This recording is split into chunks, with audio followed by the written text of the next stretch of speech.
जय शंकर, हर हर महादेव। यस, आज एक्लिप्स है, 7 है सितंबर 2025। अब एक्लिप्स क्या होता है, लूनर एक्लिप्स आप सबको पता है कि जब धरती सूर्य और चंद्रमा एक लाइन में आते हैं तो धरती की छाया चंद्रमा पे पड़ती है और इसी वजह से मून दिखाई नहीं पड़ता है और हमें उस दिन एक्लिप्स का टाइम होता है। और अगर देखा जाए तो हमारे जो कहते हैं कि एस्ट्रोलॉजिकल उससे या स्पिरिचुअल उससे ये चीज़ें क्या है, राहु छाया है। तो यहाँ पर क्या होने वाला है, यहाँ ब्रह्म बढ़ने वाला है। तो अब आज हम बात करेंगे ये एक्लिप्स क्या इफ़ेक्ट करेगा इस स्पिरिचुअल जर्नीज़ में लोगों को। कलेक्टिव लेवल पे आज मैं बताऊंगी स्पिरिचुअल जर्नी में जो हैं, जो ट्विन जर्नीज़ में हैं, स्पिरिचुअल जर्नीज़ में, उनके लिए मैं स्पेशली अलग से बता दूंगी इन शॉर्ट। बट ये कलेक्टिव है, कलेक्टिवली सब पे असर पड़ने वाला है, सारी राशियों पे असर पड़ेगा, ये आप समझ लीजिए कि ये एक्लिप्स है। जिस दिन फुल मून होता है, जिस राशि में होता है, ये आप समझ लीजिए उस राशि पे असर, पर इस बार एक्लिप्स है तो सारी राशियों पर असर पड़ेगा ही पड़ेगा। अब ये मत डरिएगा आप लोग कि ये होगा वो होगा, वो यही एक भ्रम है। आपके अगर कर्म अच्छे हैं तो सब कुछ अच्छा होगा, अगर कहीं ना कहीं कर्म इम्बैलेंस है तो कुछ ना कुछ तो इफ़ेक्ट आएगा ही, जिसमें आपको उसको सीखना भी है कि कैसे चीज़ें सही करनी है और कैसे आपको उस चीज़ को बैलेंस करना है। तो डरने की कोई ज़रूरत नहीं है, भ्रमों से बाहर आइए। ये टाइम है अपनी लाइफ में क्रिएटिविटी को बढ़ाने का। अगर इफ़ेक्ट्स आते हैं, क्योंकि ये पितृपक्ष के पहले आ रहा है और पितृपक्ष जाते जाते ये एंड हो रहा है, तो ये एक मेजर टाइम है। ये जो 2 वीक्स होंगे पितृपक्ष पे, they will be life changing, क्योंकि ये जो टाइम होगा ये अब 100 ईयर्स के बाद आने वाला है। ये मैं आपको बता दूँ, ये एक बहुत बड़ा आपके लिए, अर्थ के लिए एक शिफ्ट ला रहा है जो आने वाले वक्त में आप सब लोगों को दिखने वाला है। अब क्या शिफ्ट है इसमें, मैं ये नहीं कहूँगी कि आपको शिफ्ट होना है, आप अपने आप शिफ्ट होंगे, पर कोई ऐसा कुछ नया मेजर डिसीजन नहीं लेना है इस वक्त जो आप थोड़ा टाल सकते हैं। आपको अभी एक्लिप्स के बीच में जो भी मेजर डिसीजंस हैं वो टालने हैं। वैसे भी कहा जाता है जब पितृ आते हैं, तो पितृपक्ष आते हैं तो थोड़े से हैवी दिन होते हैं और एनर्जीज़ थोड़ी सी आपकी कम होती हैं। तो आपको इस समय अपनी एनर्जीज़ को राइज करना है, क्योंकि ये कर्मा हीलिंग का टाइम है, डीएनए हीलिंग का टाइम है, और इस बार डीएनए हीलिंग फादर साइड पर है। तो आपको इस बार अपने मैस्कुलिन साइड की हीलिंग करनी है ऑन द डीएनए पार्ट। अब हम बात कर लेंगे कि क्या होने वाला है। जो इस समय है कि कोर वैल्यूज़ हमारी आती हमारे डीएनए से हैं, तो वो चेंज होने वाली हैं। जो भ्रम हमने पाल रखे हैं, जो हमने पीढ़ियों से कहते हैं गलत उसमें हम चल रहे हैं कि ये ऐसे करो तो ऐसा हो जाएगा, ये करोगे तो ऐसी चीज़ें आपकी टूटने वाली हैं। कुछ चीज़ें ज़िंदगी में एकदम से ट्विस्ट लेंगी, एकदम से चीज़ें चेंज होंगी जीवन में, एकदम से थॉट प्रोसेस आपका चेंज हो सकता है, जिसमें आपको ये चीज़ फील होगी। आपकी क्रिएटिव या तो बढ़ सकती है या फिर बिल्कुल ही ख़त्म हो सकती है एट प्रेजेंट।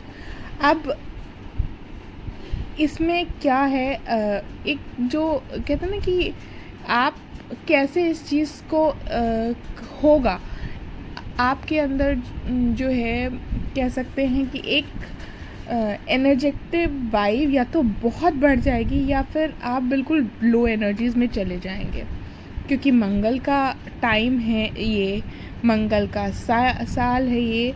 तो ये या तो आपको बिल्कुल ड्रेनिंग एनर्जीज़ में ले जाएगा या फिर बहुत हाई एनर्जीज़ में ले जाएगा। तो you have to balance that is the key. अब यहाँ पर थोड़ा सा आप वैसे भी फील करेंगे जब भी पितृपक्ष आता है तो थोड़ा सा आपका मन विचलित रहता है, तो रेस्टलेसनेस तो यहाँ थोड़ी ज़्यादा बढ़ने वाली है। अब आपको थोड़ा सा अलाइन होना है अपने आप से और देखना है कि कहाँ चीज़ें समझ नहीं पा रहे हैं आप उस चीज़ को समझिए और उस पर वर्क करिए और उसको अलाइन करिए। अपना इनर वर्ल्ड और आउटर वर्ल्ड को बैलेंस करने की कोशिश करिए, क्योंकि कहीं ना कहीं आपको डिफरेंस दिखेगा कि जो बाहर अंदर कुछ डिफरेंट चल रहा है आपके। ठीक है, हो सकता है बाहर से कुछ और एक्ट कर रहे हो और अंदर बहुत तूफान हो आपके, तो इस चीज़ पर आपको वर्क करना पड़ेगा।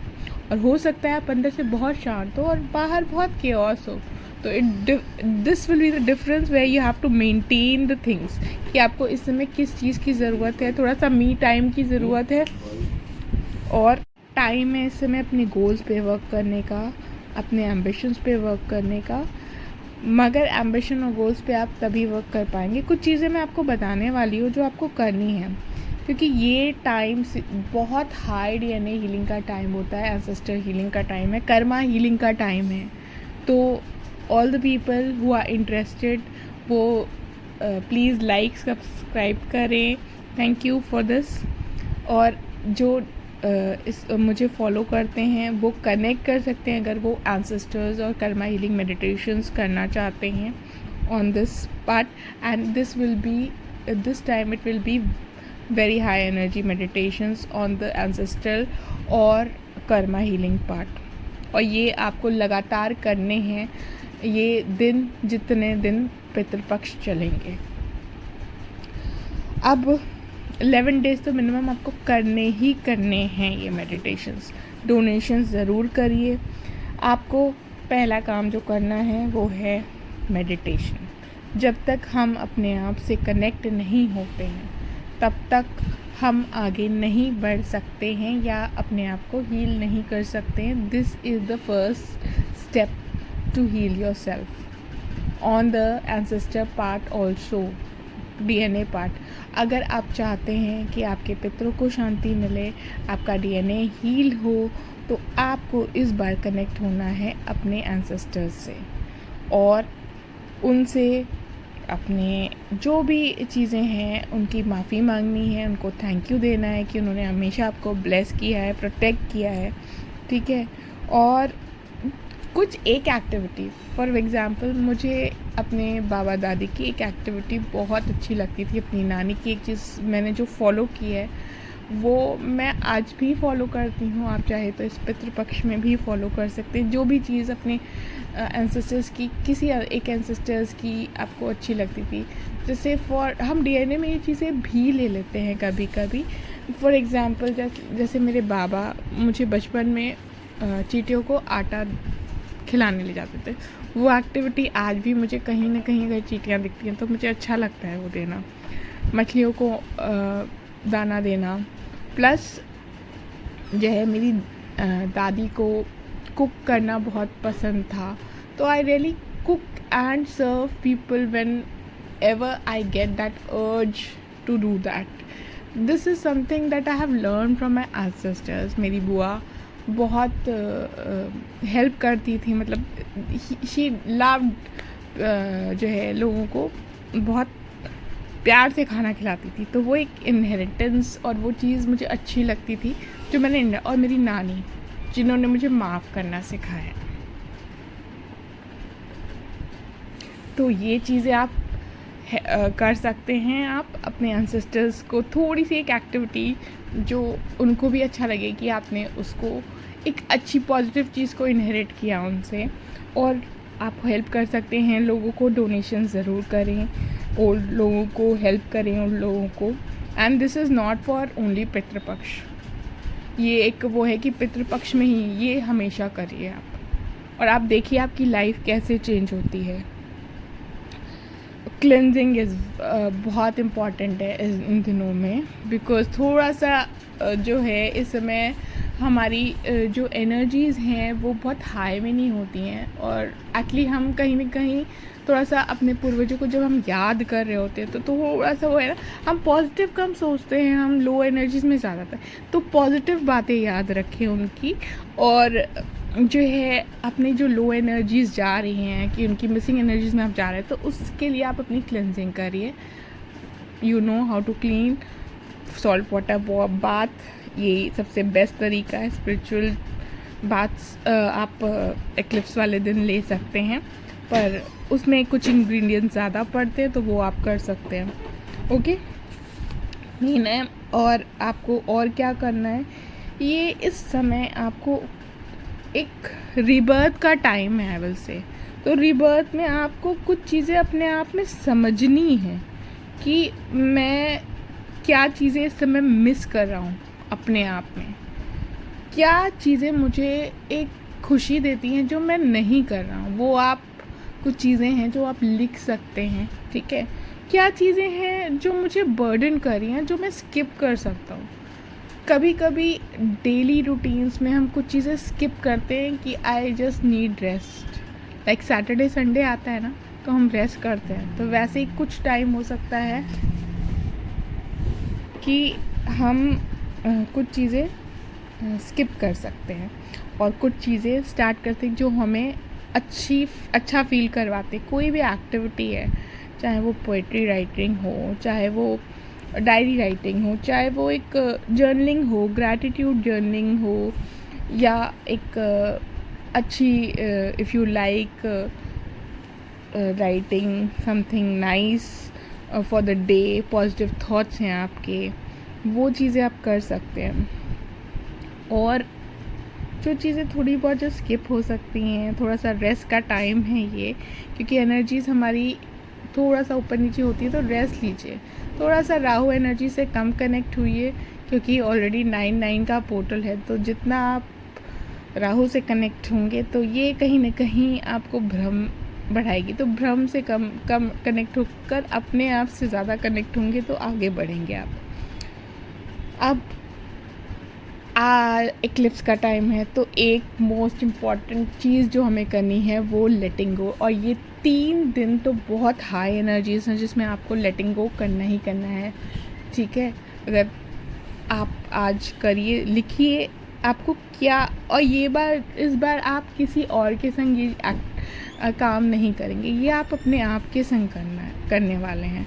आपको अपने आप को लेटर लिखना है लेटिंग गो का. जो चीज़ें आपको स्टक कर रही हैं, ब्लॉक कर रही हैं, चाहे वो शेम हो, गिल्ट हो, एंगर हो, फियर हो, उस चीज़ को लिख के रिलीज़ करना है. आपको ऑलरेडी मालूम है कैसे लिखना है. ब्लैक पेन लेना है, पेपर लेना है, और उसको लिख कर क्रॉस करना है 3 बार और रिलीज़ कर देना है, फाड़ देना है और फ्लश कर देना है. This is a very practical but very unconsciously conscious activity to release stuck things. तो आगे बढ़ते हैं. अब हम क्या करेंगे, कुछ चीज़ें हैं जो मैं ऑलरेडी आपसे बार बार बोलते जा रही हूँ कि यू हैव टू अपनी जो रेस्टलेसनेस है, जो कहते हैं ना एक्सेसिव एनर्जी या नेगेटिव एनर्जीज है, उनको कैसे हम चैनलाइज कराएंगे. आपको ब्रेथ वर्क इस समय ज़रूर करना है. 10 minutes of breath work is a must these days. Exercise ज़रूरी है. और चीज़ें जो आपको करनी है is meditation is very good if you do it very good, ठीक है. अपने स्टक एनर्जीज़ को आप तभी निकाल पाएंगे, अपनी जो नेगेटिव चीज़ें हैं या एक्सेसिव एनर्जीज है, उनको आप तभी चैनलाइज कर पाएंगे. अब मैं कहूँगी मोस्ट इम्पॉर्टेंट, ग्रैटिट्यूड ज़रूर दें जर्नलिंग के थ्रू अपने एंसेस्टर्स को. Plus it's time for Karma healing and ancestors meditation, DNA healing. तो प्लीज़ कनेक्ट करें इफ़ यू वांट दैट. अगर आपको आता है तो प्लीज़ अपने आप ज़रूर करें. And this will B life changing. This time is a life changing time. This time अपने फादर की तरफ के जो DNA वूंड्स हैं उनको आप हील कर पाएंगे और आगे बढ़ पाएंगे. And on the spiritual journey part, ये सब आप सब के लिए है collectively. And you are feeling those changes at present. ऊपर नीचे एनर्जीज ऑलरेडी चल रही हैं आपकी. तो प्लीज़ थोड़ा सा जो कन्फ्यूजन्स आ रहे हैं, थोड़ा सा शांति से बैठिए, मेडिटेट करिए और अपने 7 chakra meditation is a must spiritual journey वालों को। तो this is going to align you with your self, ठीक है। और इस समय आप अगर मेडिटेशन नहीं कर पा रहे तो अब आपको सोचने की ज़रूरत है आप क्यों नहीं कर पा रहे हैं, क्या चीज़ें हैं जो आपको रोक रही हैं और क्या चीज़। मेडिटेशन इज़ नॉट ओनली कि आप 7 चक्रा करते रहो या वो, मेडिटेशन इज़ ऑल्सो अबाउट कि आप कोई ऐसी चीज़ जो जिसमें आप पूरी तरह कॉन्सेंट्रेट कर आपकी एनर्जीज बेटर हो रही है, वो क्यों नहीं कर पा रहे हैं। उस स्टक एनर्जीज से निकलिए और करिए 7 चक्रास करिए, जो भी चीज़ें आपको, जो कोई मंत्र है वो करिए। मंत्र बहुत हाई एनर्जी होते हैं तो वो आपके स्टक एनर्जीज को भी रिलीज़ करते हैं। डू द मंत्र चैंटिंग, और this is what I have for the channeling. आप सबको बहुत सारी शुभकामनाएं, सबकी भोलेनाथ रक्षा, और specially for the children who are in the teen age, जो रात में घूमते फिरते हैं। प्लीज़ आई वुड और रिक्वेस्ट यू ऑल कि इक्लिप्स वाले दिन थोड़ा सा अपने आप में रहें, अपने घर के संग रहें, घर में रहें रात को, जो कि इक्लिप्स का टाइम जो है वो शुरू होगा रात में 1 बजे से सूत तक लग जाएगा मंदिर के कपाट। और ये पूरे ऑल ओवर द वर्ल्ड दिख रहा है, हमारी कंट्री में दिख रहा है, ठीक है। तो ये शुरू होगा इक्लिप्स, जो मेजर टाइम होगा। इस बार इक्लिप्स लंबा है तो रिज़ल्ट्स या इफ़ेक्ट्स भी लंबे होने वाले हैं। और मैं ये बता दूं कि ये कंटिन्यूशन है 2007 तक, 2024 के एक्लिप्स से लेकर 2027। इसीलिए मैं बार बार कह रही हूँ कि थोड़ा सा अपना ध्यान रखिए। एंड आई विल से कि सब लोग सुरक्षित रहें, भगवान सबको प्रोटेक्ट करे, सबकी रक्षा करे, सबको बैलेंस दे, स्ट्रेंथ दे और लाइट दे। Lots of love, lots of light, lots of blessings to you all. हर हर महादेव।